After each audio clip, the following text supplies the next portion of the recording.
focus most of your effort on the people that fall into the quadrant of high influence and high interest. What if this person retaliates against me, hurts my promotion chances? Many times what we perceive as difficult behavior comes down to a difference in styles and approach. Much of managing up is managing yourself first before you attempt to manage up to other people.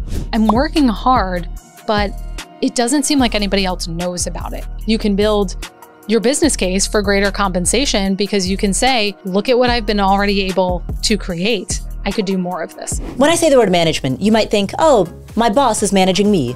But you're also responsible for managing your boss. And if you can do it well, you can make more money. We're gonna learn how today with Melody Wilding, who joins us to talk about how you can get the most out of your boss, including the most money. Welcome to the Afford Anything podcast, the show that understands you can afford anything, but not everything. This show covers 5 pillars: financial psychology, increasing your income, investing, real estate, and entrepreneurship. It's double I FIRE. And today we're going to talk about the first of those 2-letter I's, increasing your income. Hi, Melody. Hi, thanks for having me. Thanks for joining us.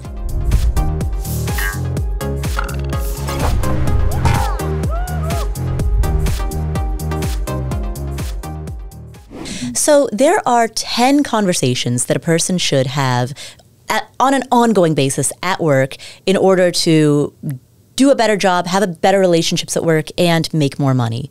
I want to talk to you about all 10 of those, but first, tell me about how you came up with these 10 conversations, the interviews that you've done, the research that you've done that created this framework. Yes. So let's flash back a little bit. I began my career as a therapist, and I've spent my whole life and career studying psychology.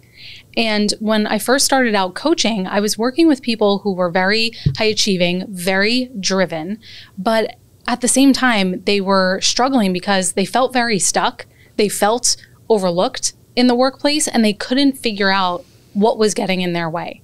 And they would always come back to, well, I'm just an overthinker, or I'm just such a people pleaser, and they would blame themselves. And what I realized is there's this huge missing piece. I know you talk a lot about financial psychology. There's also workplace psychology. And so many of us focus on advancing our skills, whether it's AI or product management or some of those hard skill sets. But we overlook the fact that to be successful, you need what I call your professional power position, which is you need to understand and manage your own psychology, your own doubts, fears, insecurities. But the other side of that equation is you need to be able to manage other people's psychology. You need to be able to influence, persuade, to get buy-in. And I realized people were missing that piece.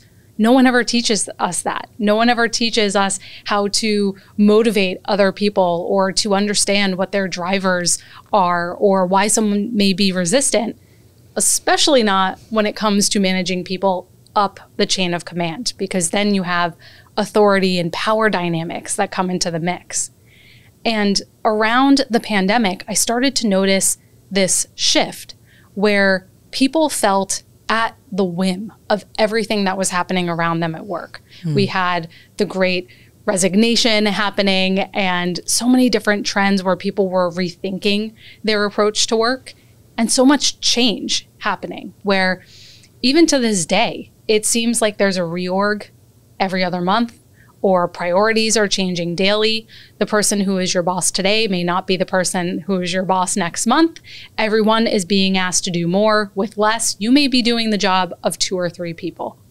And so I realized there was this need for a more modern approach to managing up, because we want to feel like we have personal power even when we don't have positional power. So that's a little bit about how we got here. And you said you did dozens of interviews and you surveyed, was it 12,000 people? I surveyed over 12,000 people and had interviews with close to 50 people as well. So it was a bit of quantitative and qualitative research, as well as drawing from, I've been coaching now for 15 years. So drawing from stories, case studies, experiences from my clients. The 10 conversations framework that you were mentioning was directly informed by the challenges people were having, the goals that they wanted to achieve. So it came directly from that research. And are these primarily knowledge workers, especially the 12,000 surveyed? Are they professional knowledge knowledge workers? Primarily. Primarily, I would say most people are in a traditional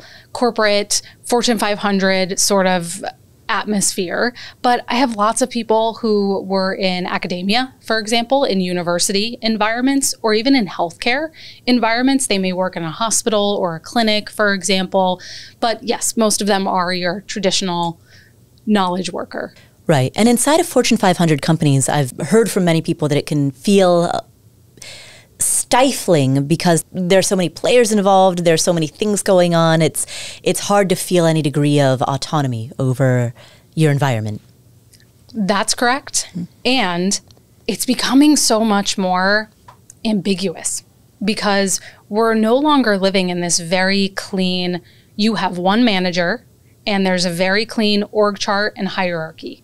We're living in a time where matrix organizations are huge.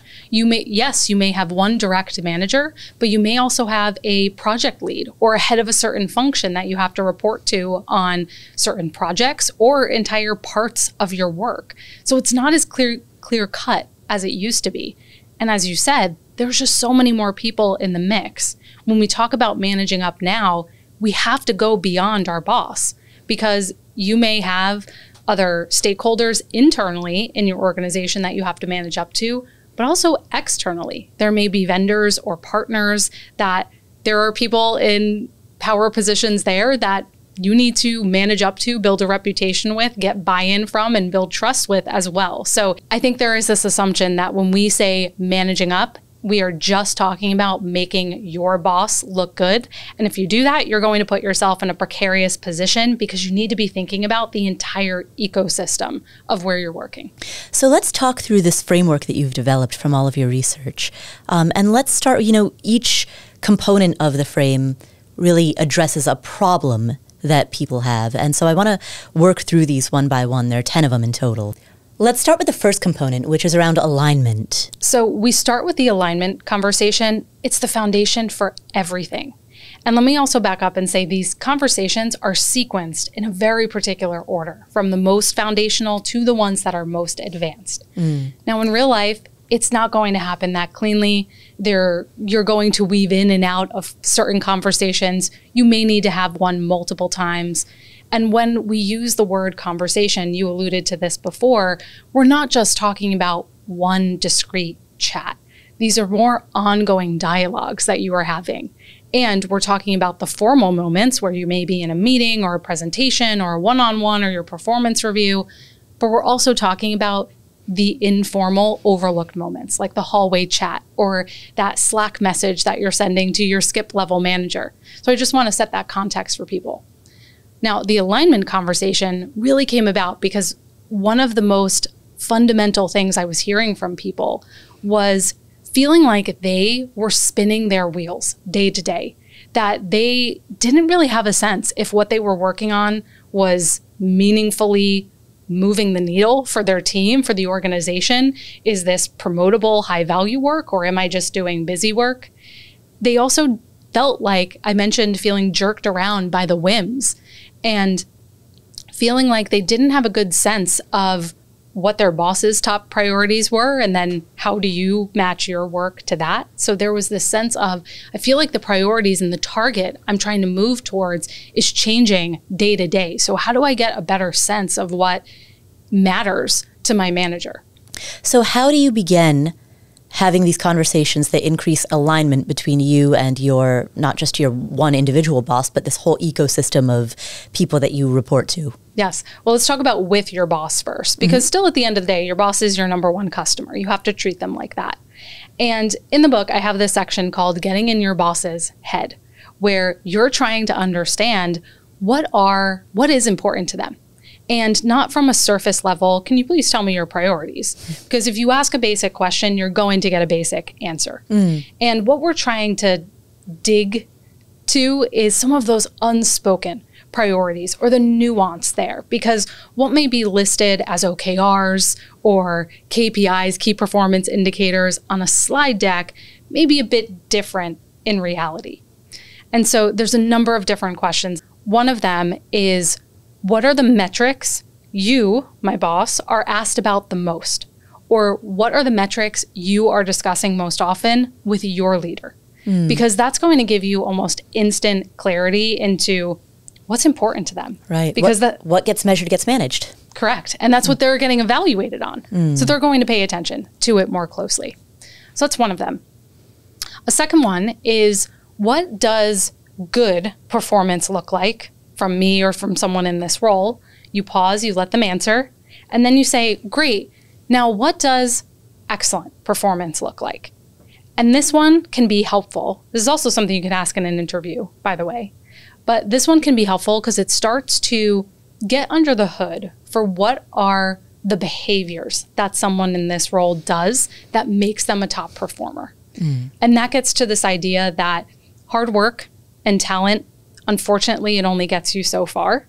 There are certain intangible qualities. Maybe it's someone's strategic thinking or their level of executive presence, for example, that really separates someone from being a good performer and a great performer. So it gets at some of those mindsets, those behaviors, the attitudinal aspects that, again, might not yet have been articulated, but might be the missing piece that is stopping you from advancing. So then you're aligning on, what does it look like to be successful in this role? All right, so that's how to align with your boss. But you mentioned earlier that there's this broader ecosystem that you also need to align with. How do you approach that? Yes, and we were mentioning there may be a lot of stakeholders that you have to take into account, both internal and external. So one way to do this, there's a tool in the book called the Power Map. And this is a visual, very simple way that you can start to see that landscape. And very simply, you create a grid, and on one axis is someone's level of influence. What is their sway, their decision-making power? And then on the other axis is their level of interest. And that may be how invested they are. Do they have a personal stake in this? Does it affect their reputation in a certain way? You plot those. So XY axis, interest and influence. Correct. Cool. Yes, the two I's. And as you might suspect, you want to focus most of your effort on the people that fall into the quadrant of high influence and high interest. Those are your most important stakeholders that you need to manage most closely. But this is helpful because now you can prioritize. So what do you mean by interest? Do you mean like the coworker who's kind of dialing it in, but they're like really checked out and they're doing the bare minimum? Is that what you mean by interest? Or do you mean, does it mean something more than that? Could be. Let's take a more tangible example of a managing up scenario. You may have, let's say there are several of your boss's peers, and your boss may not actually have high interest in a certain project you're working on. Let's say you're in the product team, but the engineering manager may have a higher vested interest in your product because right now you're focused more on the technology pieces and the build and the rollout of that. And your manager, who is more focused on product development and, let's say, innovation, may just not be as invested. And so that can help you clarify, oh, actually, I need to spend more face time with the head of engineering to make sure that this person who is both high influence, they have high decision-making power, they can make judgment calls, they can determine what resources get allocated to this, but they also have high personal and professional interest in this. And in that example, maybe the engineering manager, what also factors into their level of interest is that this is something that they're going to be evaluated on in their performance review. Does this product get shipped on time? Are they meeting their sprints and all their feature builds and their velocity, for example? And so that person has a vested interest in making sure this goes well. Right. So it might not even be a person that you directly report to. It might be a lateral person that simply works at your company, but you don't even report to them. I want to pause here and make a note. You mentioned that, because we're going to go through 10 of these, alignment, which we're talking about right now, being the first of the 10. And you mentioned that we're going in the order from most foundational, to most advanced. And it's when we get to the end that we're going to talk about the money conversation. But I want to highlight that right now because I'm sure there are some people listening who are like, why should I care what the engineering manager at my company thinks of me, right? where all of this is ultimately going is how you can make more money at work. And that's sort of the broader why behind all of this. And making more money at work means fundamentally that you are more valuable to your company. And so you're better at your job, and therefore you make more because you're doing a better job. Yes, and I'll give you a cautionary tale. I was very unceremoniously laid off because I had not had the alignment conversation with my manager or with other people in the organization.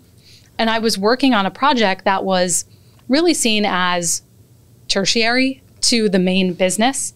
And so when it came time to evaluate expenses and headcount, it was very easy to say, well, Melody's great, but she's really not working on our main thing, and we don't see a space for her there. So we're going to let her go. That's exactly what happened. Mm. It's rarely as extreme as that, but to your point, it has this cascading effect.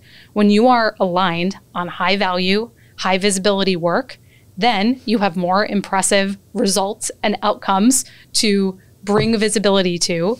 That puts you in a stronger position to make a case for bigger responsibilities, which allows you to make a case for more compensation and so on and so on. Mm. And when you were laid off, so you were a remote worker. This is before remote work was really a popular thing, so it was pre-pandemic. Yeah. You were living in Manhattan, and you were a remote worker for a company that was based in Boston, and most of your coworkers were in office in Boston. So part of the fact that you weren't aligned was the fact that you were a remote worker for a company where most people were in office. How would you, in today's modern age where, remote work is more common, there are probably a lot of people who are listening to this who are in a similar situation. How do you solve the alignment problem when you're remote to the team? Yes.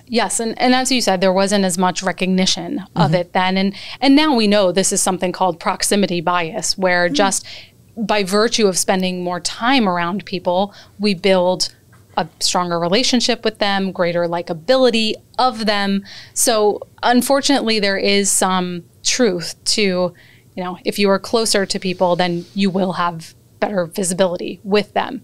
I've never heard that phrase before, proximity bias. Yes. It's not completely insurmountable.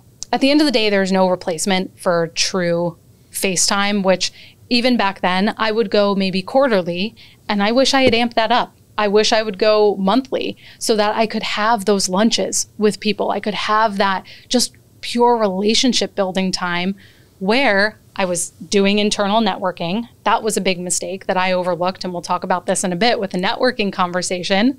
But I really had no champions or advocates that were willing to fight for me when it came time to make those changes.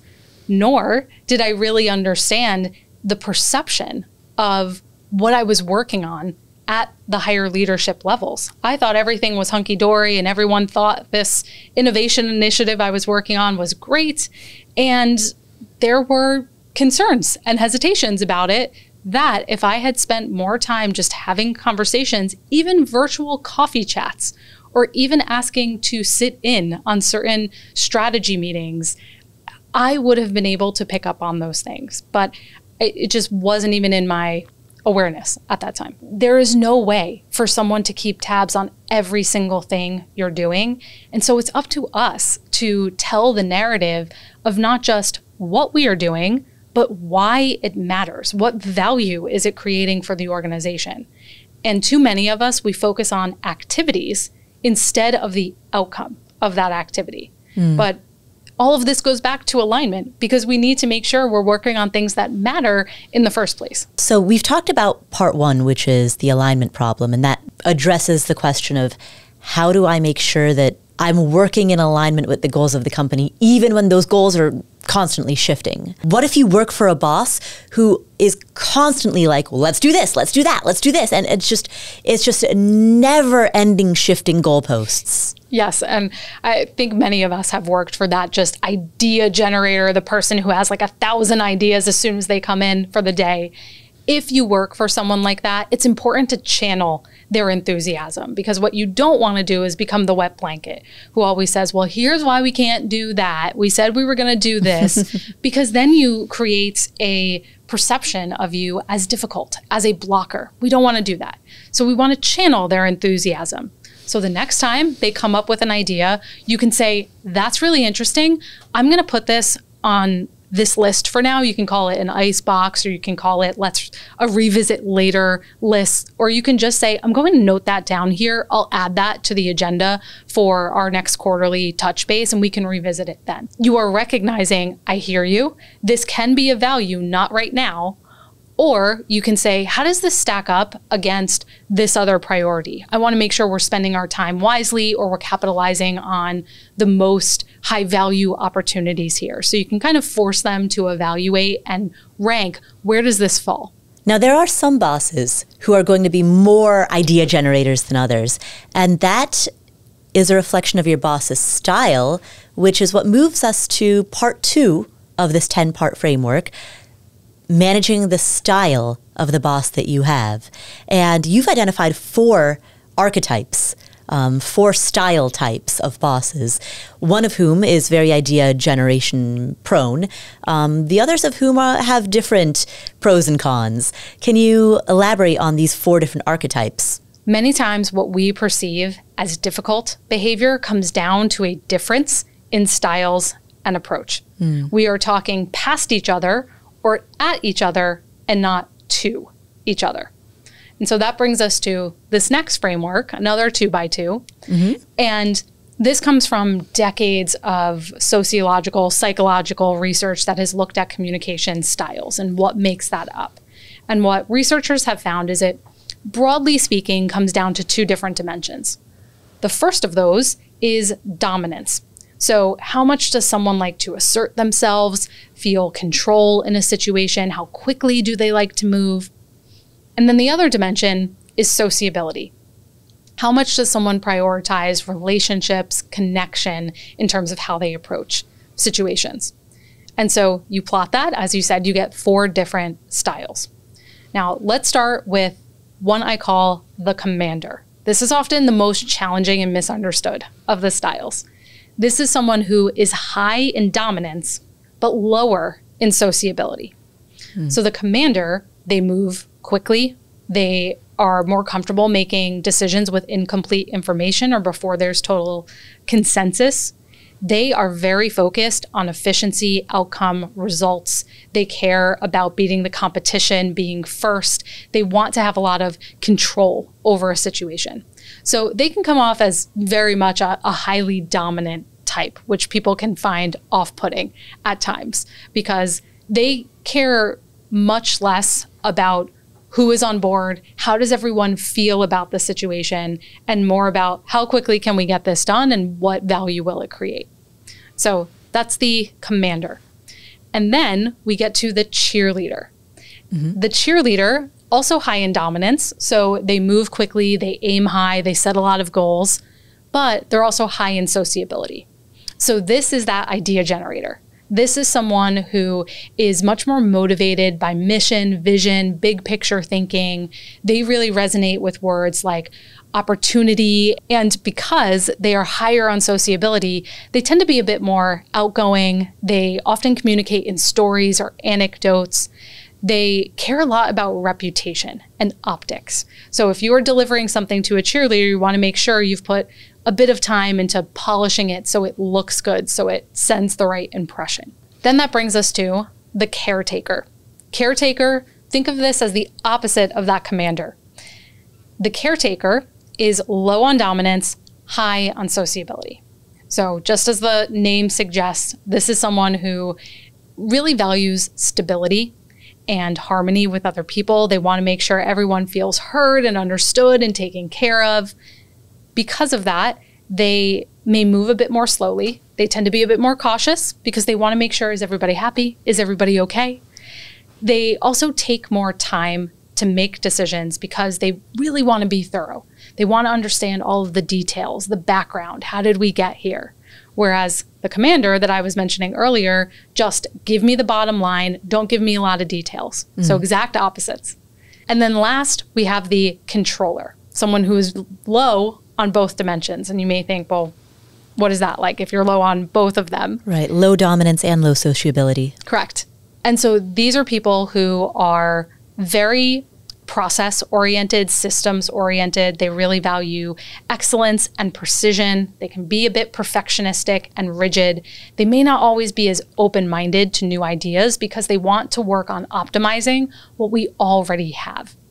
And controllers can ask a lot of questions, sometimes in a very pointed way, because much like the caretaker, they also want to understand all of the assumptions that were made, the logic behind this.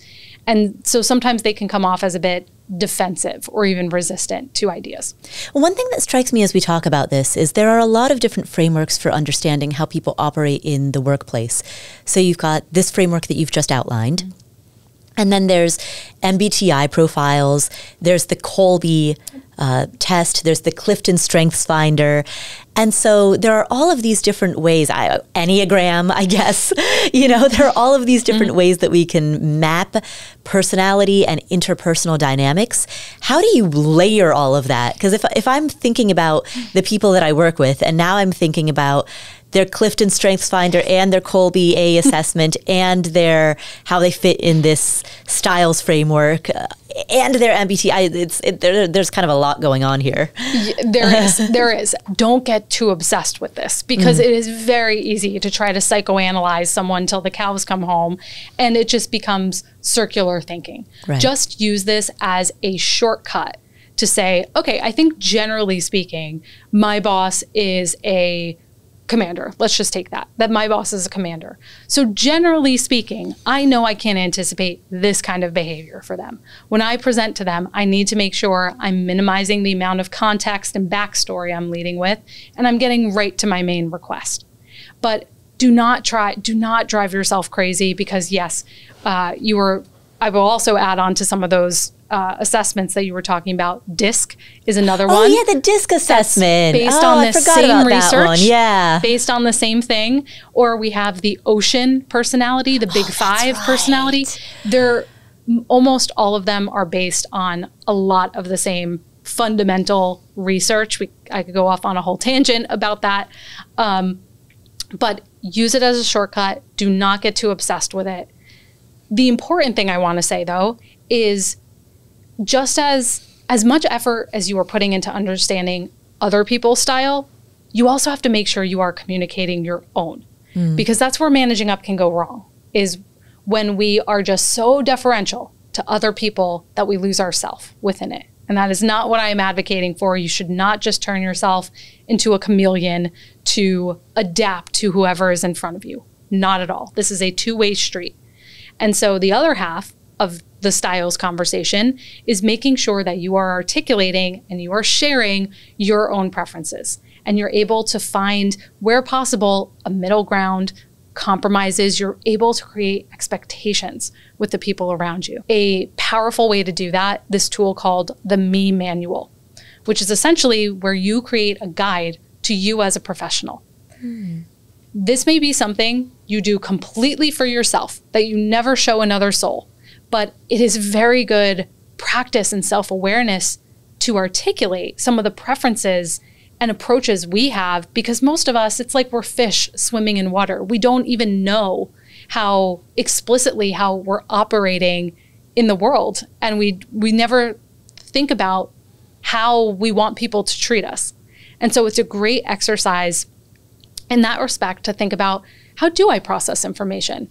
Do I like being on just one project? Do I like having my hands in a bunch of different things across a bunch of different work at one time?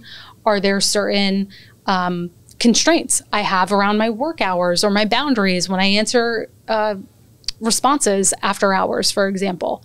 And so all of those things go into your Me Manual. Now, like I said, you could keep this for yourself, never share it with anybody else. Most people I work with do decide to share it with their leadership.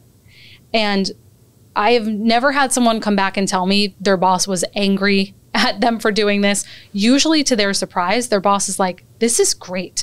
Thank you for saving me the time and energy, because now I know how to give you what you need. And that makes my job so much easier. You can also just pull out pieces of it. Like, for example, you may say to your manager, well, we are going to have times where we're going to disagree on how to approach something, or I need to give you feedback on something important. How would you prefer I do that? in terms of when I bring it up, how I bring it up, what would be most helpful? And once they answer, you can say, that's really great information for me to know. I will absolutely take that into account. And for me, here's what would be useful. So you can turn it into more of a two-way conversation. But oftentimes when you have conversations with your bosses, you might be afraid that you're coming across as overbearing.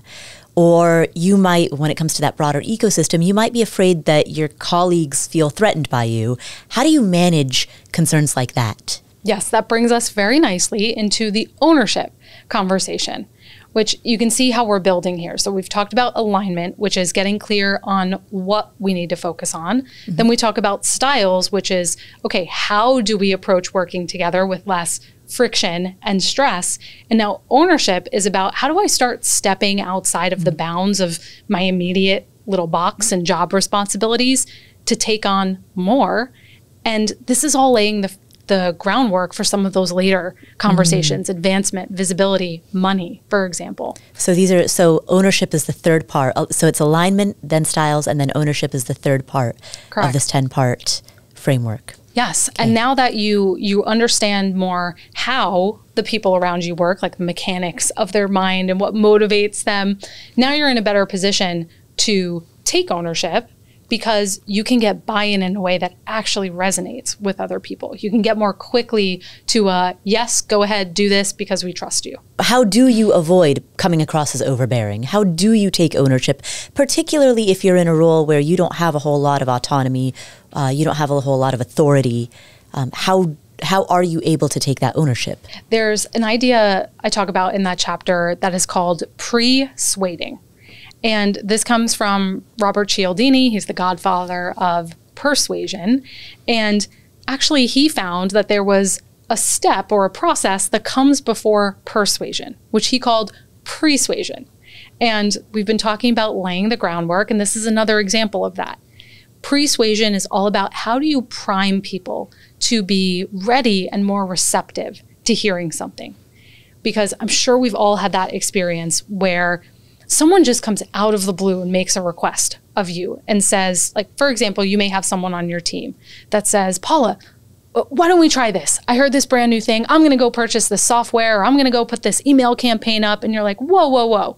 Hold on. We need to think about this. All of a sudden, your defenses are up. You're telling the person to slow down. And that just highlights, as humans, we're resistant to change. And so we need to plant seeds for buy-in instead of just coming out of the blue, because when we're perceived as overstepping, it's usually because we haven't brought people along first. We're just surprising them. We're springing a change or a request on them, or we just went and did something. Sometimes we take renegade ownership, and someone says, well, we didn't need that done in the first place. So you wasted time and energy on something that wasn't even important. Or number two, you stepped on this political landmine that so-and-so really liked the way it was being done. And now I have to go back to them and explain why we changed it and undo this. And so that's when ownership can go wrong. And so persuasion, it can look like a number of things.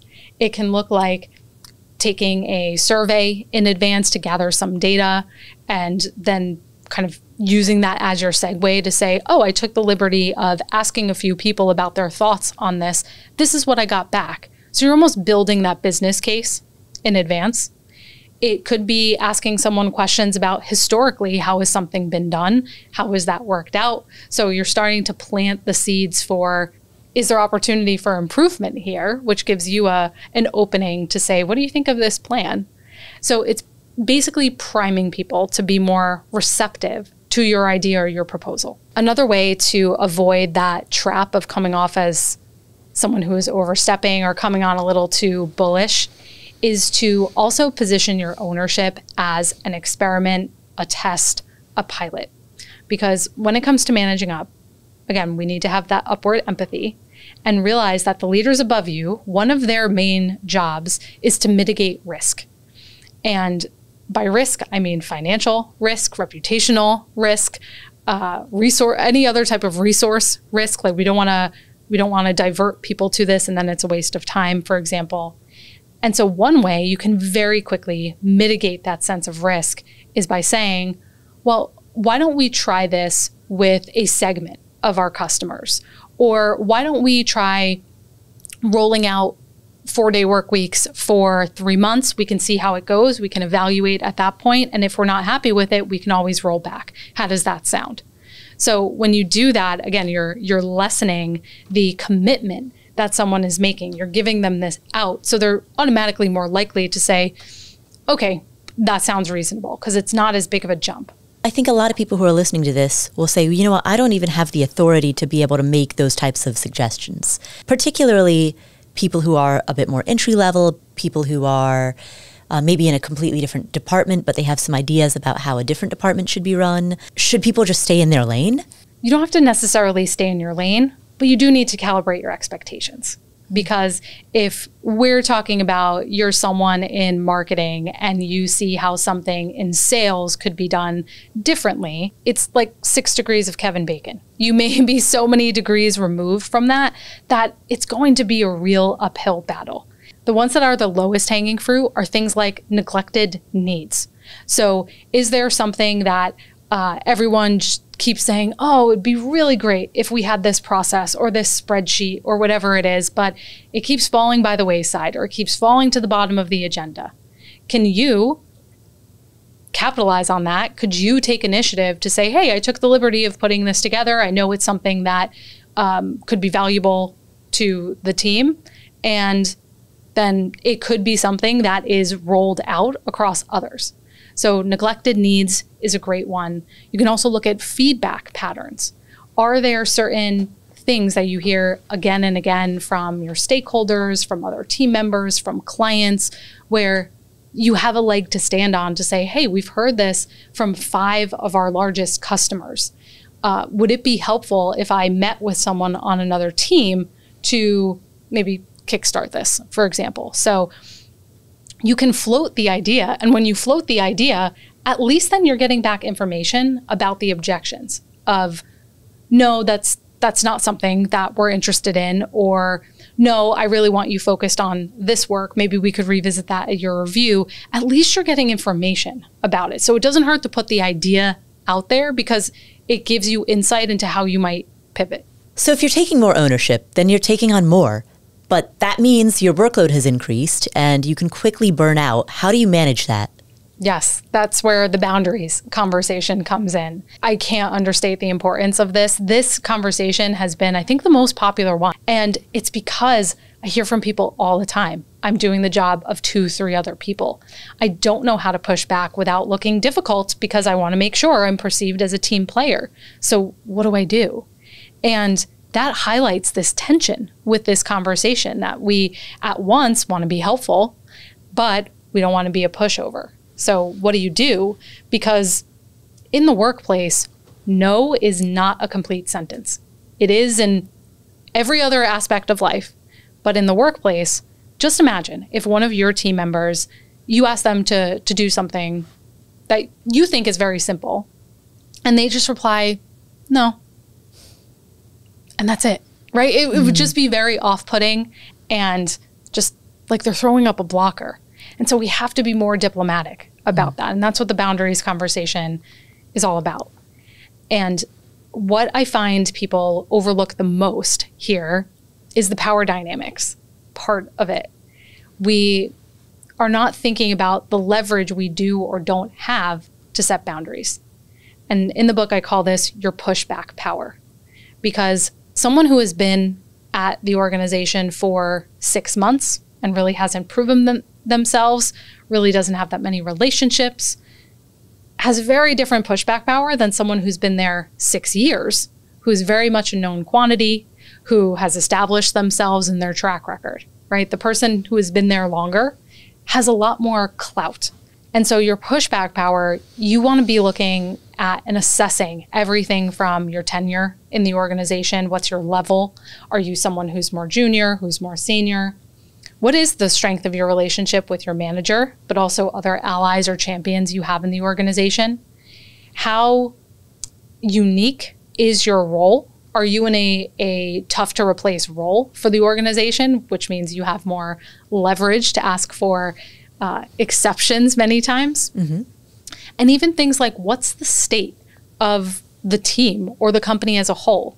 Because when a company is in crisis mode, for example, there may not be as much tolerance or flexibility for someone to have exceptions, or for someone to go from all days of the week in the office to just one day a week in the office. That's not going to fly as much because it's a all hands on deck sort of a situation. Versus if we're in boom times, there tends to be more flexibility for that. Right. Well, I mean, frankly, if a company is in crisis mode and somebody's like firmly establishing boundaries, they look like not a team player, right? Then they become, what's the opposite of an MVP? Like the LVP, the least valuable player?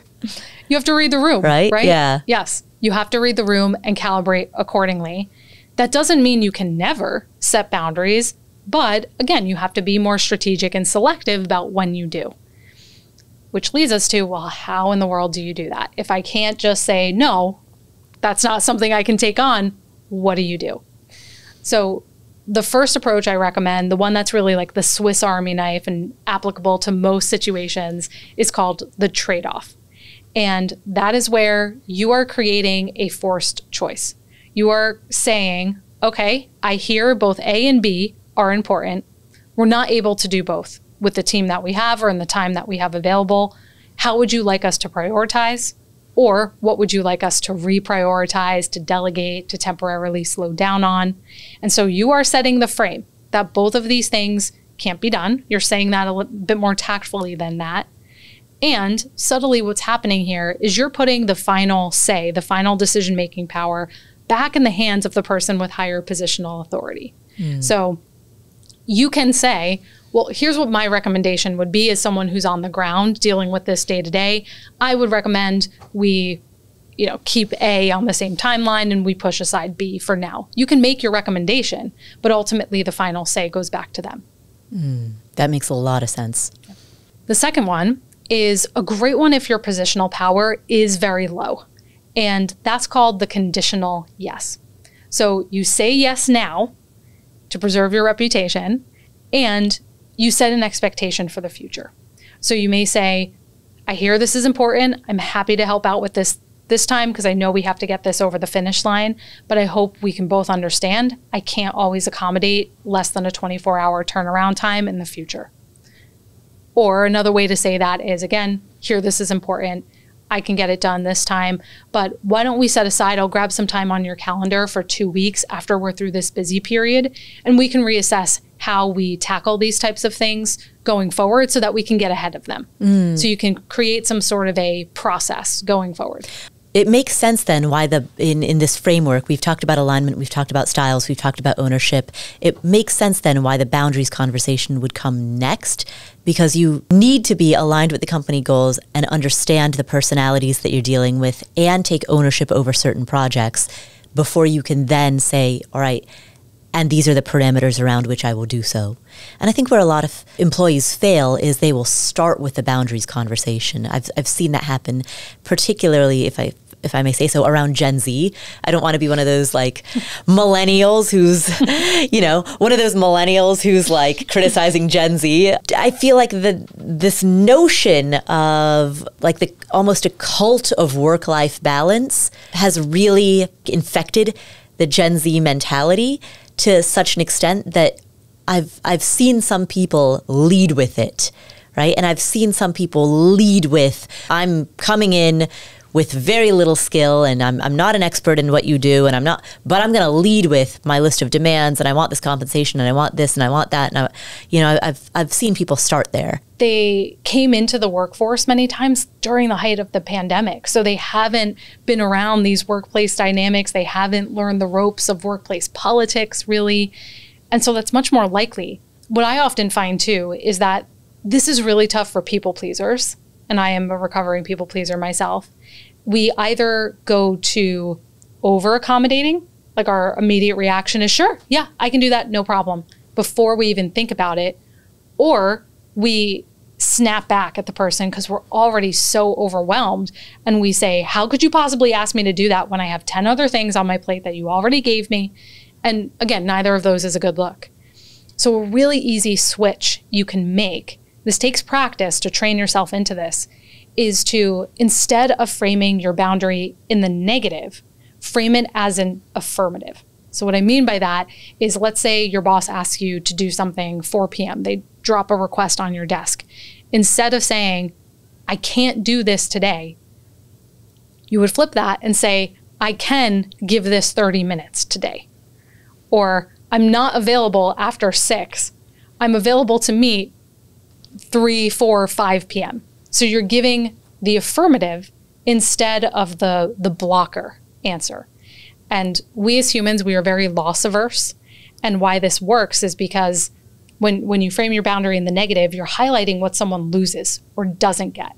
But if it's in the affirmative, I will, I can, that helps it be received better. I think the other piece of it is, when it comes to reading the room, how much overall flexibility does your job give you? Because flexibility is a two-way street. And if it is a job that allows for a great deal of flexibility, and you're able to go to a dentist appointment at 11 a.m. and no one's really going to bat an eye when you do that, then that does mean making up that time elsewhere. Yes. And that goes back to your pushback power. You're right. You have to understand the nature of the culture and your role. I have had clients that are in organizations where overall the culture may be more accepting of flexibility, but their specific role was crisis communication. And so you need to be always on, quote unquote. And that doesn't mean you have to be writing reports at the middle of the night.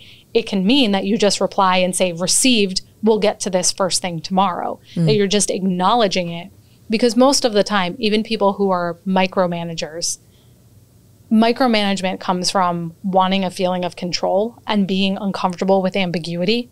So if you can give that person a little bit of clarity around, okay, I feel confident this person received this request, it's not getting dropped, I have some expectation of when I'll get a reply, that can help soothe some of that reaction. So if you do get that unhelpful reaction from your boss, if you do get micromanagement and you want to give feedback, right? You want to give voice to what you're experiencing so that you can improve your experience in the workplace. Like the day-to-day of everybody's job can be better. How do you give that feedback? Yes, and this is the last of the 5 foundational conversations, which is the feedback conversation. We talked about the boundaries conversation a minute ago and how that is so crucial for helping you manage your bandwidth. This one, likewise, is very crucial for helping you manage your sense of resentment. Because if you don't mention these things that are really eating at you, that are really affecting your experience, you just keep pushing them down and down and down and down and down, that's going to come out some way. And you need to think about the ripple effects. Is this fair to you? Is this fair to everyone else on your team? What's the ripple effect on your results, the organization? Now, with the feedback conversation, what makes it tricky and loaded is that some feedback is very easy to give. It's very straightforward and tactical. But the feedback we most often want to give is more personal. It's more, you are micromanaging me. You are giving me vague direction. It's some of our managers' behaviors. And I'll come back to that idea of behaviors. But we're afraid to do it because what if this person retaliates against me? What if then I'm on the outs with them and this hurts my promotion chances, for example? So we just don't do it at all. Or we wait till something is so bad that, again, it becomes a much bigger thing than it needed to be. Now, when it comes to the feedback conversation itself, because it can be so emotionally loaded, we need to do some pre-prep first within ourselves. Much of managing up is managing yourself first before you attempt to manage up to other people. And with the feedback conversation, what I want you to think about is breaking down your A, B, C's. So this is something you do in advance. A stands for assumption. What's the assumption you are making about that person's behavior? Then B is for behavior. What is the specific thing that person is doing day to day that you are labeling? And then C, what is the change you would like to see? So can we go through a couple of examples? Of course. So classic one, let's talk about micromanagement. My boss is micromanaging me. That's A. That's your assumption. B, what is the behavior that to you signifies you are being micromanaged. Recently, someone told me, well, my boss is asking to review every single slide I send out to this certain client, and they're micromanaging me. Okay, but the behavior is they're asking to review every single slide. And then the C, what they wanted to ask about is, hey, can we sit down? Can we reevaluate all of the clients I oversee and revisit what level of oversight you want on each of these, because maybe it has changed. Another example may be, you're giving me vague direction. B, the behavior may be, last week when you talked about whatever project it was, you said it needed more polish and it wasn't clear what that meant.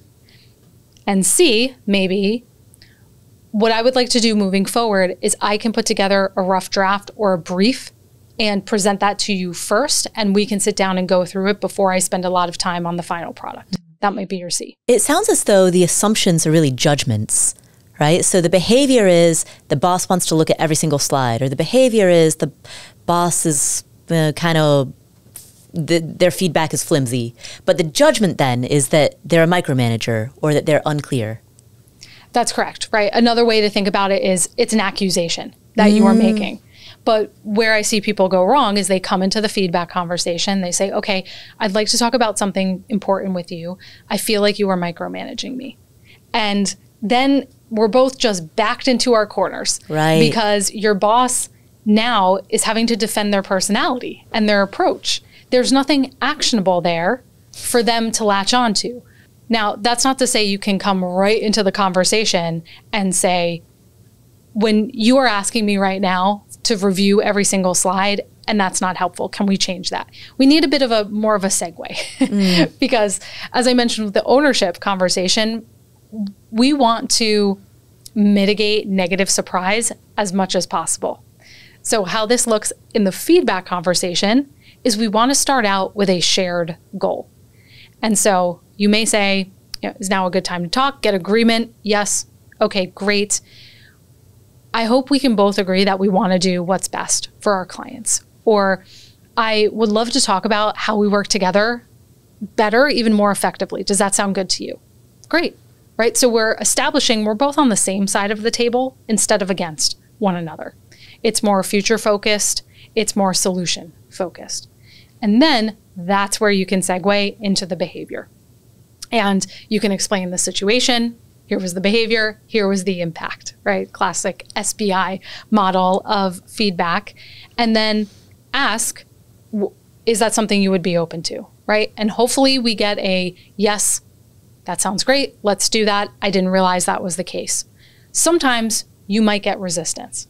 And if that happens, you can approach it with curiosity before you just jump to defensiveness yourself. So you might say, like, tell me more about why this is difficult, or tell me more about that reaction you're having, or can you help me understand what's driving this? And there may be pressures that are coming from above that you don't understand, that may be influencing their behavior, and that's really important for you to know. Right, which goes back to that upward empathy. What are the pressures that they're experiencing from their bosses? Because unless you work for a very small company, your boss is not the ultimate. And even if you do, the ultimate boss is the whatever source of revenue is coming in, right? The ultimate boss is the revenue itself. That's exactly right. And with the feedback conversation, we can build on alignment and styles. For example, with your shared goal, you can say, I know one of our key priorities for this quarter is to get a new client worth this amount of money. And so to help us do that, I wanted to talk about a change that may help us get there. So you can build that in. You can also build some of your knowledge around what you know resonates with them. Like, let's say you're giving feedback to a caretaker, for example, that you are not getting enough actionable feedback from them. It's very common with a caretaker. They may say, you're doing great, just keep doing what you're doing, and they don't give you anything tangible. You may say, it's hard for me to stay motivated when I'm not clear on what tangibly I can do better.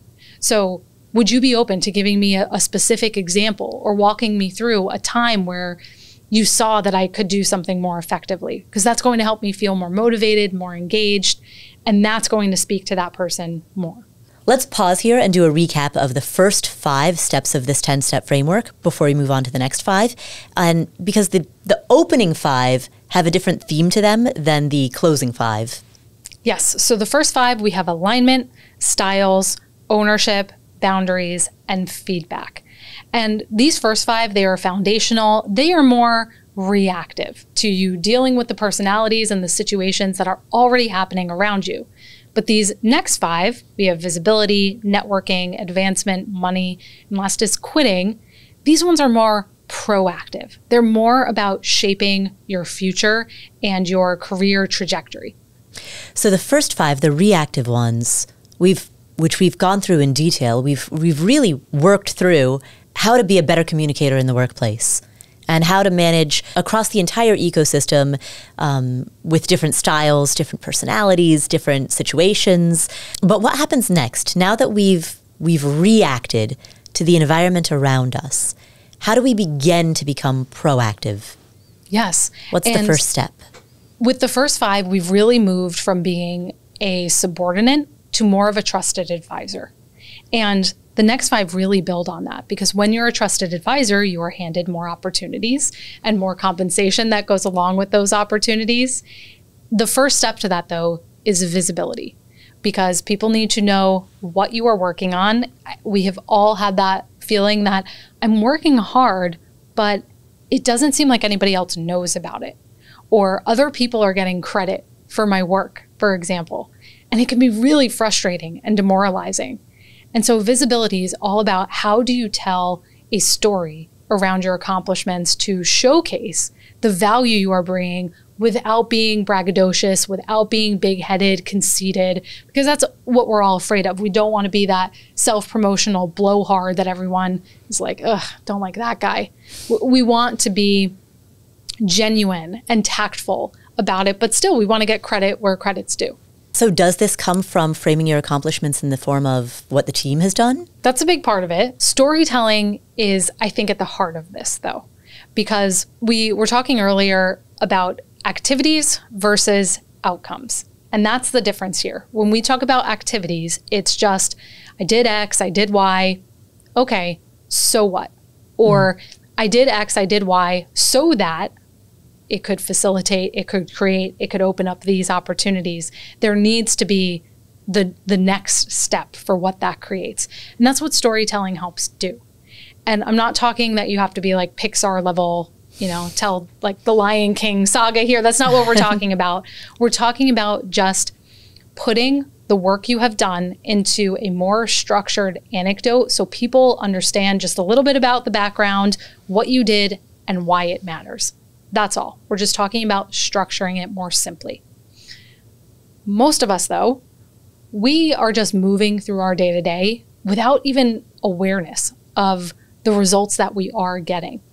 And so that's the very first step here, is we need to get into a practice of even capturing this information, because we're just heads down doing our work. We're not even lifting our head up to say, oh, actually that conversation I had with that partner, that actually led to a $10,000 sponsorship deal for our upcoming conference. You may have created that, but you're not attuned to it, and that opportunity is passing you by to add that to your bank. And so creating a story bank is really the first step here, because you need to know what you're telling stories about. And your story bank, it can be very simple. You can create a spreadsheet. You can just keep a note stock on your computer. But it's maybe once a week capturing, what are you proud of? What have you done that's had some meaningful consequence to the work? And why did it matter? It doesn't always have to be something that was successful either, because even if things don't go as planned, we can't always control getting the outcome we want. But there are still skills we can showcase in terms of, I had to negotiate here, or I had to really amp up my skills around stakeholder management, for example, that we can showcase that are still valuable, even if the thing wasn't a quote unquote success on the outside. So we have to start by capturing the stories, but then putting them into those storytelling frameworks. And I'll give you 2 very simple ones. There's several of them. The first one is problem, action, solution. So very briefly, what was the problem that you and the team were facing? What was the action you took to solve it? And then what was the solution? What came of that? So the problem was that we were facing this level of churn with our customers. The action that we took is we put in place a re-engagement campaign. And the solution was we're still working on tweaking it, but already we're seeing some modest results, about a 10% re-engagement rate from some of those clients. And this is something you can say in your one-on-ones, that you can offer to your manager as an update, that you can share in meetings as part of a success story to raise your hand and say, oh, when we were facing a similar challenge like this, here's what we did. So you can do it as a value add there. You can also use it as what I call a pocket update.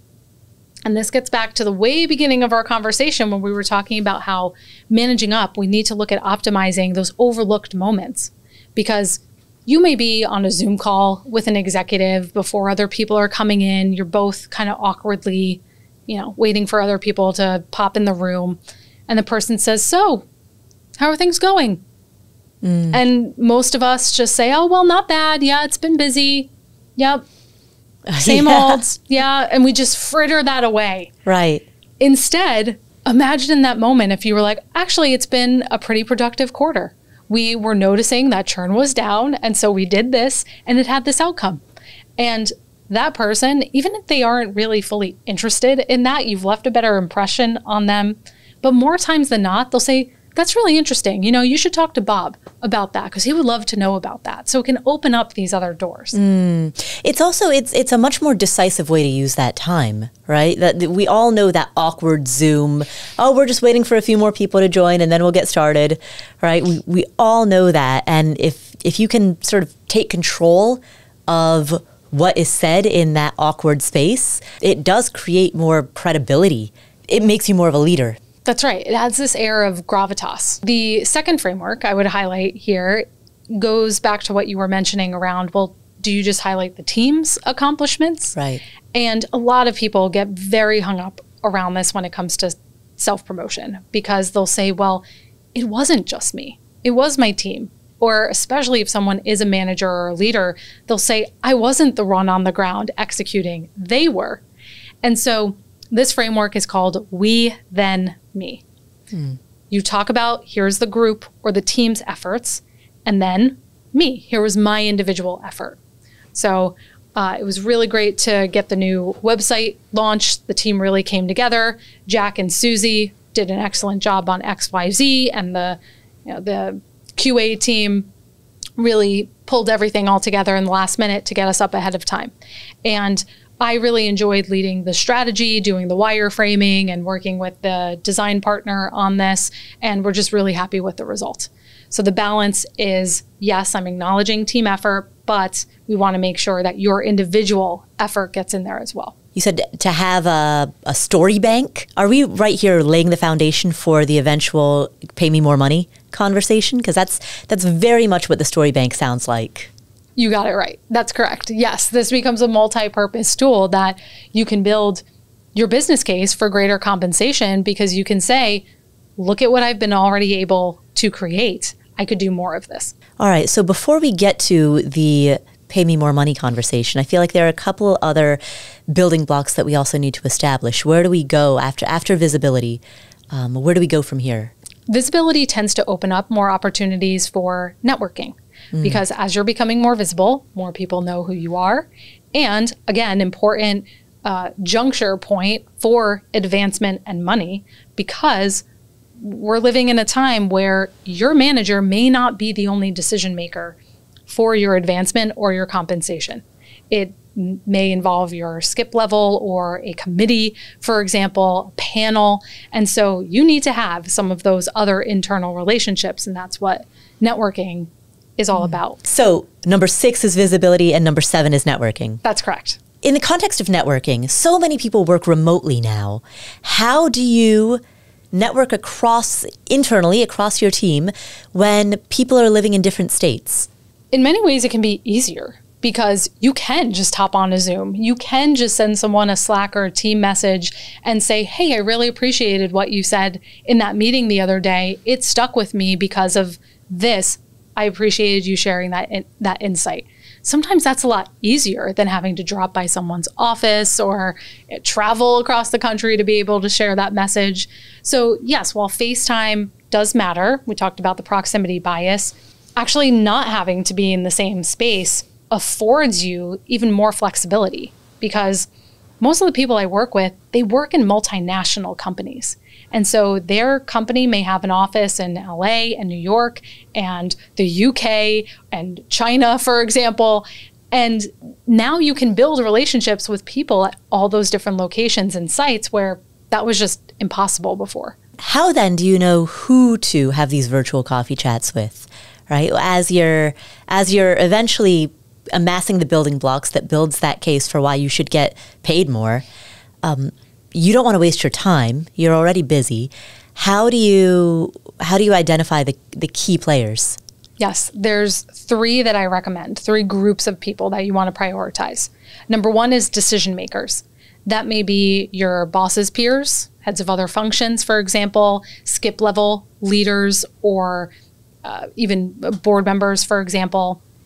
Number 2 is powerful peers. So these are those mover and shaker, high performers, high pose, high potentials, they call them, in your organization that may have insider information about how are promotions done, or how does someone get assigned a plum project, for example, and they are more likely to become the decision makers fairly soon.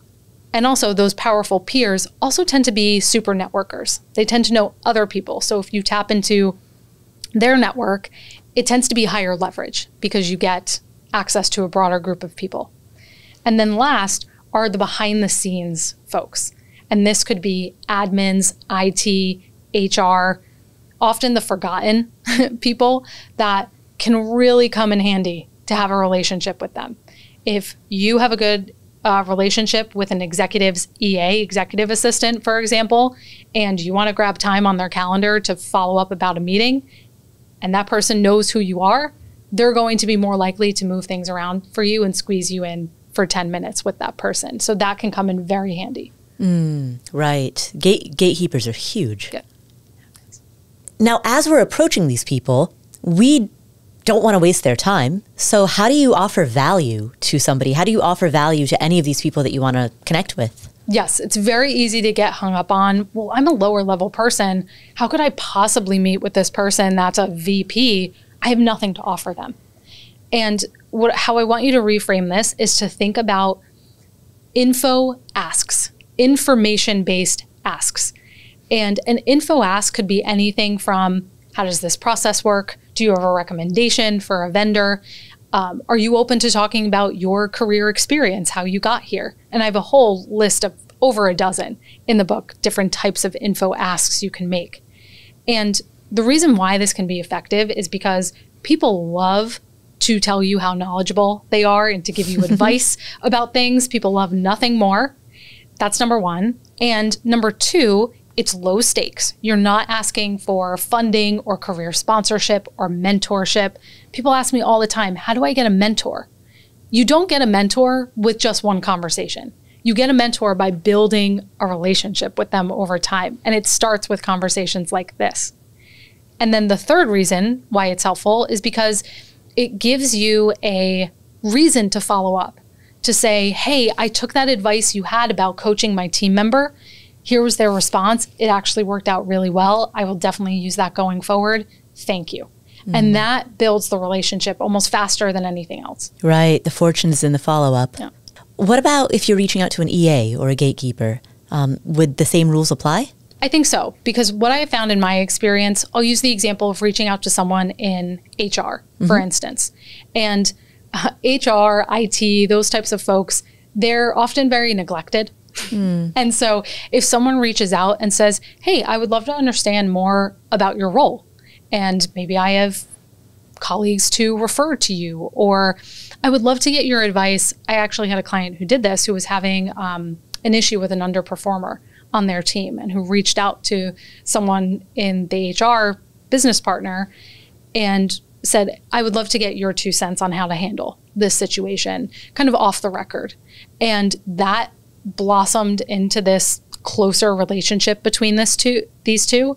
And this HR person became my client's conduit to get information. And I don't mean that in sort of an underhanded way. But when my client was then going out on maternity leave, she was able to ping her HR business partner and say, hey, is there any flexibility in this policy? And this person said, let me see what I can do, right? And so having that back door into those folks can be really valuable. So we've laid a lot of groundwork for the big why of, what all of this work is for, what all of this effort is for, which is that the people who are listening to this want advancement, specifically the higher income that comes with that advancement, because increasing your income, that's one of the, the 5 pillars of this show. The second one is increasing your income. Before we even discuss the higher compensation, let's first talk about the advancement generally within your career. How do you, with all this groundwork laid, how do you approach that? Advancement and money often do go hand in hand. Sometimes they are separate, but we'll talk about them for the purposes of this as distinct. So the advancement conversation, the biggest mistake people make here is that they start way too late. They fall into what I call the performance review paradox, is they wait until that formal conversation to say, I would like a promotion. And by then, the opportunity has passed. The budgets have been allocated, the headcount has been made, the project assignments, the succession plan, it's all done. And I've had so many people come to me and say, it just felt like they were slamming a door in my face. And it's because they were. Your manager's hands are tied at that point in most organizations. And so we've been talking this whole conversation about laying the groundwork. Advancement is no different. You need to start very early with putting your aspirations out there. And this is a sign of confidence. And most managers will be glad to hear that you want more responsibility because great, there's someone you can hand things off to. And so approaching your manager to say something like, by the end of this year, I would love to move from a director to a VP role, or I'd like to move from a L5 to an L6, level 5 to a level 6. What would you need to see to feel comfortable granting that request? Or what would you need to see? What would need to be true for that to be possible by that point?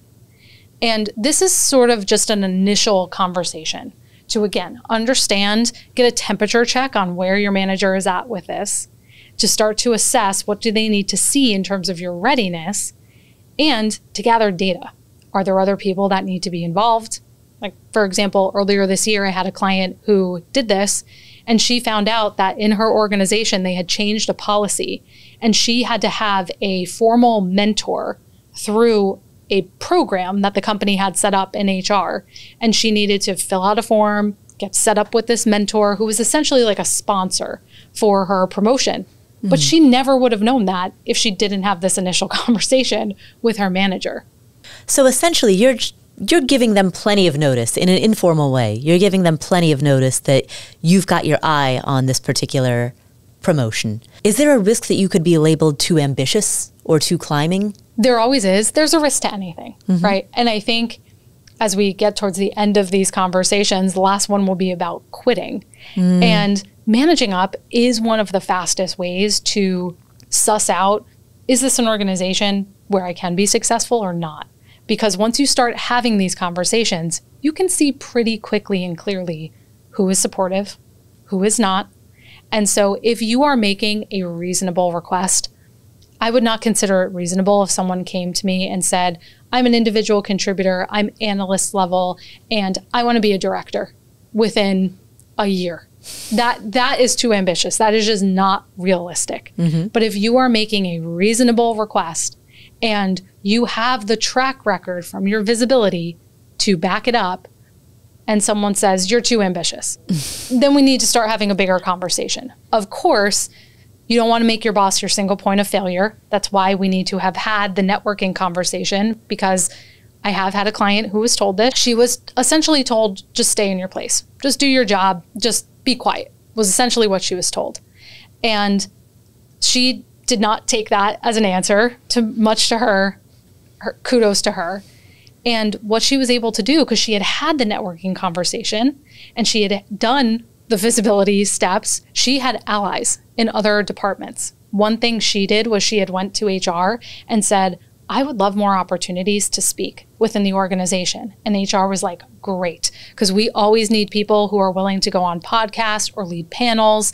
And so she emceed a conference with a bunch of executives, which allowed her to meet all of those people. They knew her by name. And so when she hit this roadblock with her manager, she went to some of those people, not to tattletale on him, but say, I'm trying to advance here. This is what I would love to do. Do you know anyone I should talk to? And that sort of like nodes in a network led to all these other conversations. She eventually was able to move internally. And so her manager didn't have to become a blocker for her. When you talk about nodes in a network, that sounds like it would work at a large company, but what would you do at a smaller business? Yes. So in any case, large company, small company, the next thing you want to do after you have had sort of that initial feeling out part of the conversation is you want to move to contracting. You want to start to get down on paper and some sort of documentation. Okay, this is what we are agreeing on, what you need to see by when. And you can put this in the format of a formal professional development plan. There's a template for that in the book and on my website. It doesn't have to be as formal. Some people put it into a slide deck. Some people just have a verbal conversation or send this in email.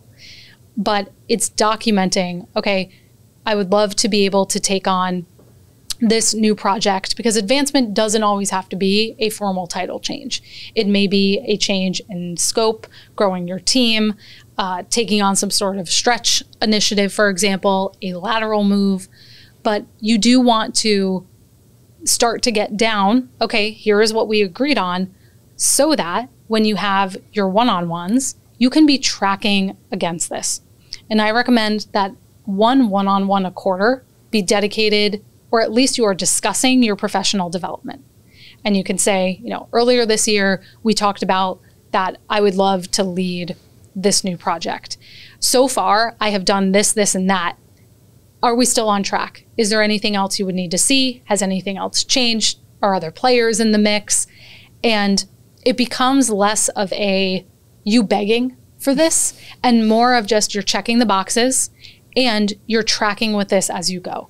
So it becomes much harder for your manager to also keep moving the goalpost of, oh yes, I said that, but now I need to see these other things. And again, if that happens, then it's a bigger conversation, but it becomes just more of a natural eventuality rather than this big request that you were having to make. Which goes back to our initial root conversation around what to do when you've got managers who are always moving goalposts. That's right. That's right. Right. So particularly when it comes to your advancement, putting it on paper, that documentation means everything. Even you could be a company of 5 people and that would still work. When do you ask for the raise? Do you do so once that advancement is secure? Do you do so when you fall into the performance review paradox? What is the proper timing of all of this? Most of the time, they're going to go hand in hand, right? If you are getting a title change, then it's most of the time natural that there's going to be a compensation change that goes along with that. There's a couple of exceptions where advancement and money might be separate, or the money conversation may totally stand on its own. For example, scope creep is a big one, where you may stay at the same title, but you've just had more and more responsibilities added to your plate, and the company is just not in a position to give you a different title. But you may be looking for an adjustment in your compensation because your scope has grown. So when it comes to the money conversation, just as we talked about, performance review paradox is a big mistake with the advancement conversation. With money, where people go wrong, or what falls by the wayside, is that they pay a lot of attention to what they've done in the past. And we've been talking about that a lot, making sure you're bringing attention to your wins, that you're telling about them in a compelling way. But what they forget is what they can do in the future. And when you are making the case for more money, you have to address both sides of the coin. You have to show I am a known quantity who produces results, and if compensated at a higher level, here's what else I would be able to achieve. Because your manager is likely going to have to go to the person above them to say, if we pay Paula $15,000 more, here's the ROI that we'll get from that. Instead of, Paula deserves this, and you might very well deserve it, but there needs to be that business case there.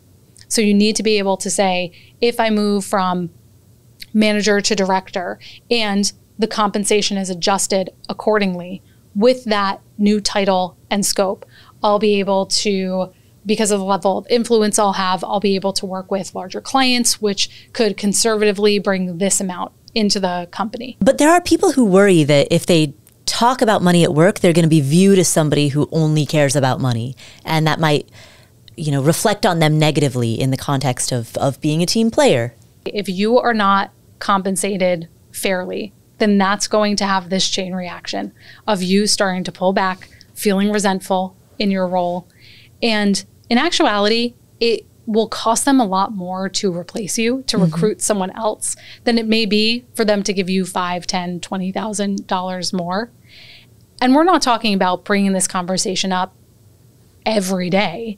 We are talking about maybe doing this once a year, once every couple of years. A key here, though, is to frame your compensation request in terms of fairness. There's a big difference between saying, I deserve this, you should pay me more, versus I would like to make sure my compensation reflects the level of responsibility that I'm taking on, or that my compensation is commensurate with the value that I'm bringing to the organization.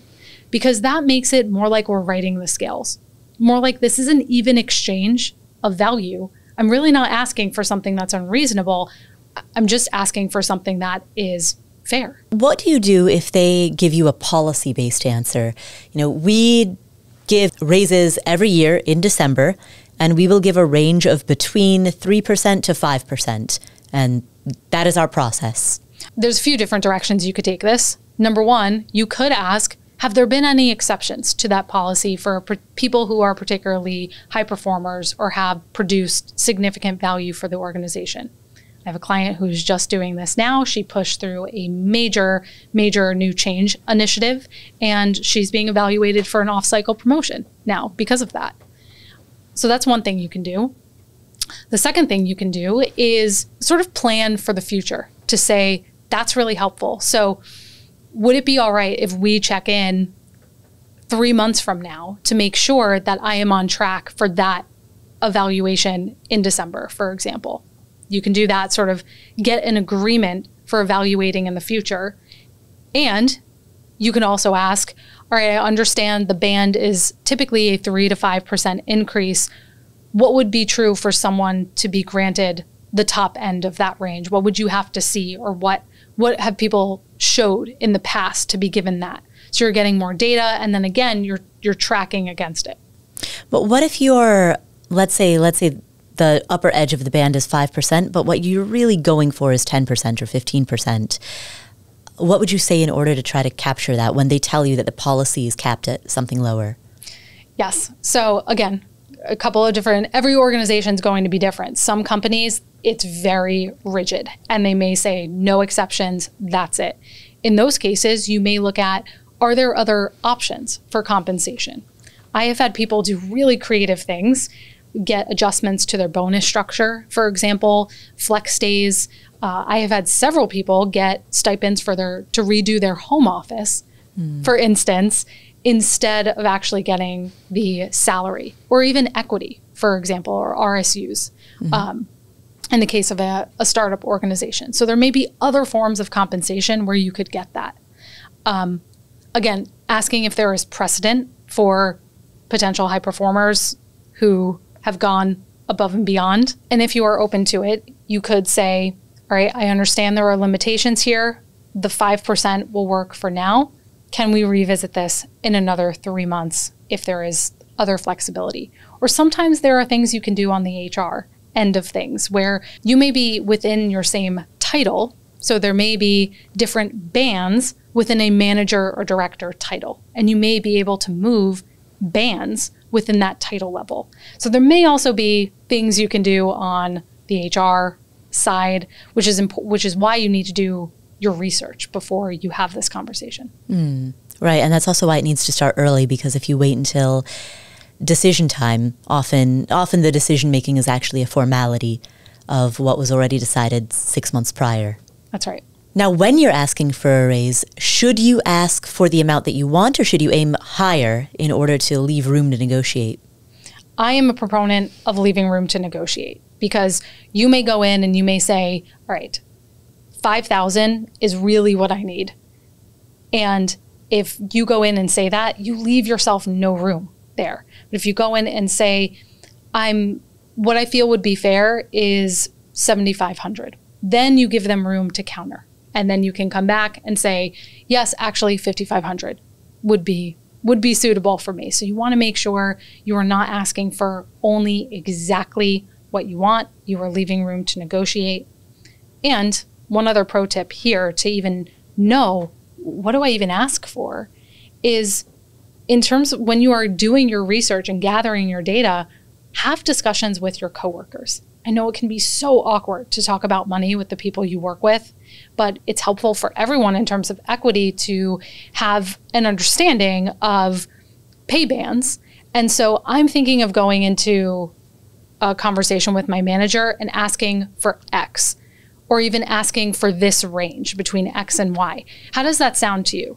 How does that track with your experience? You don't have to ask them, what do you make? Tell me how much your salary is. But you can throw out a number and then get their reaction to it. Right. I've heard a lot of people say that throwing out that band and then just looking at the expression on their face, right? So if you ideally do it face to face, but if not, do it on Zoom with the cameras on so that you can see their facial expression, because oftentimes the face will give away what they're not willing to say. Yes. And of course, there's tons of different websites where you can also get a gut check. I wouldn't solely rely on those, but there's Glassdoor and salary.com where you can plug in your role, where you live. And so that's another number you can use to triangulate and sort of gauge your ask. So if you go through all of this and at the end it feels like you've done the work, you've laid the foundation, you've been proactive, right? You've gone through every single one of these steps, and you still feel like you're hitting these brick walls and you're going nowhere. How do you know that when it's time to leave? Like, how do you know that this is just not a fit? When I'm working with clients, it's often an internal metric of, do I feel like I'm running away from a situation, or do I feel like I'm moving towards something else? If you are just running away from the situation, like my boss is difficult, I just need a change of scenery and to move somewhere else, you're likely going to repeat what you don't repair.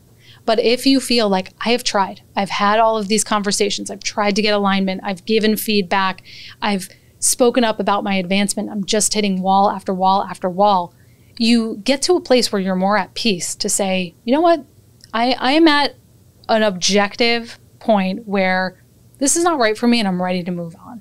So usually it's more of that internal feeling. But that's why I say managing up is one of the quickest ways to figure out, is this somewhere that you can be successful or not? You know the expression, it's hard to read the label when you're inside the jar? Sometimes you can think that you're going through these steps that we've talked about. You can think that you're addressing your boss based on their style and that you're doing a good job of networking internally across the organization. Like, you can think that you're doing it, but then years later in hindsight, you look back and you realize all of your shortcomings. How do you know, even when you're attempting to manage up, to be better at your job, how do you know when you've done it well enough to assess that it's time to quit versus maybe you just need to try harder? Sometimes it's an internal feeling. Many times what I have found is that other people around you, other colleagues, other leaders, start to nudge you towards it being time to go. And I tell the story in the book about how one person I worked with, her manager, after an acquisition, she was really facing a lot of barriers in terms of advancing, getting her ideas heard. She was being shot down all over the place. And her manager actually came to her and said, "You're smart, you're valuable, and you will be much more successful somewhere else where people value that." And that's very typical that I start to see people's mentors or even other people in their life start to say, you've been trying, you've been putting your all in. If you feel like you are constantly hitting wall after wall after wall, you do have to have an honest conversation with yourself to say, if I was assessing this as an outside observer, what would I tell a friend to do here? Because you do, as I said, you do repeat what you don't repair. So have you given it a good try to set boundaries, to negotiate your workload, to give feedback, to decode people's styles and be flexible on that? Because if you already have one foot out the door, this is your training ground now. This is a lower stakes situation. If you're already thinking, I'm comfortable leaving, then you might as well try to build those skills here. And so there's no reason not to give them a try now, but you do have to be honest with yourself about that. If you do leave, how do you, as you're going through job interviews looking for your next thing, is there any way to proactively assess if the next place will be better? Yes, I love this because managing up does start from the very, very first conversation you have with them. And you can ask everything from, can you tell me about, if you're having a conversation with the hiring manager, can you tell me a little bit about your leadership style or your communication style? That can tell you a lot about that person's level of self-awareness. And are they a commander, a cheerleader, controller, caretaker? How compatible might you be with them? You can ask, what, in your opinion, what does it take for someone to be successful on this team? Which again, can tell you a lot about, well, we really value people who take ownership, who speak up with their ideas, or we really value people who can follow a process and adhere to the tradition and systems that we have. That's going to be very different. So those are two of my favorite questions to understand. What's your leadership style? What would make someone successful here? If you were to describe the culture in 3 words, what would that be?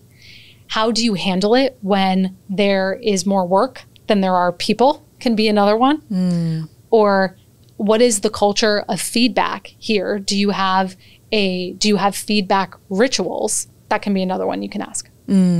Right. So this loops right back to the beginning, in fact. And I guess another one would be, what are some of the goals of the company and how long have those goals been in place?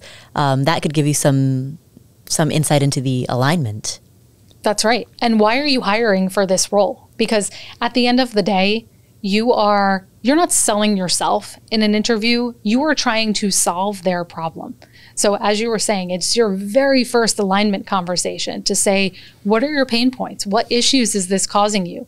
Why are you hiring this role? What gaps are you hoping to fill? And then you position yourself as that solution. And so in that regard, everything that we've talked about, all 10 steps of this framework, the first 5 which are reactive and the next 5 which are proactive, even if you do quit, it's